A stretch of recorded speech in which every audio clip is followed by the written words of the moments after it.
ગુજરાત રાજ્ય માર્ગ વાહન વ્યવહાર નિગમ વડોદરા દ્વારા રક્ષાબંધનના પર્વને લઈને મુસાફરોની અવરજવરની સુવિધાઓ માટે તારીખ 7 થી 10 ઓગસ્ટ દરમિયાન 50 એક્સ્ટ્રા બસોનું સંચાલન કરવામાં આવ્યું। ગુજરાત રાજ્ય માર્ગ વાહન વ્યવહાર નિગમ વડોદરા વિભાગ દ્વારા મુસાફરોની સુવિધા માટે વિશેષ આયોજન કરવામાં આવ્યું છે।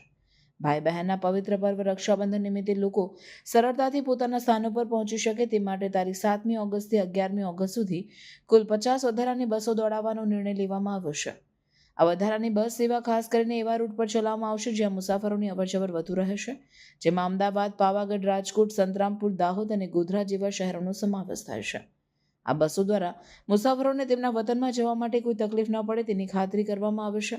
વડોદરા એસટી વિભાગના અધિકારીઓએ જણાવ્યું કે જો મુસાફરોની ભીડમાં વધુ વધારો થશે અને વધારાની બસોની જરૂરિયાત ઊભી થશે તો વધુ બસો દોડાવવા માટે પણ વિભાગ દ્વારા સંપૂર્ણ તૈયારીઓ કરી લેવામાં આવે છે।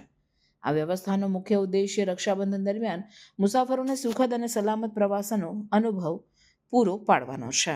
રક્ષાબંધનને અનુલક્ષીને વડોદરા વિભાગ દ્વારા પ્રતિદિન 50 બસોનું આયોજન કરવામાં આવ્યું છે। વિવિધ ડેપોમાંથી 50 બસો જુદા જુદા સ્થળ પર મોકલવામાં આવશે। બીએસ ખાતેથી અમદાવાદ, દાહોદ, ગોધરા, ઝાલોદ, પાવાગઢ, ભાવનગર, રાજકોટ અને મુસાફરોનો જે તરફ ધસારો હશે તે તરફ બસો રવાના કરવામાં આવશે। અત્યારે 50 એક્સ્ટ્રા બસોનું આયોજન કરવામાં આવ્યું છે। એ સિવાય નિયમિત સંચાલન થતું હોય એ એક્સ્ટ્રા બસોનું પણ આયોજન કરવામાં આવ્યું છે।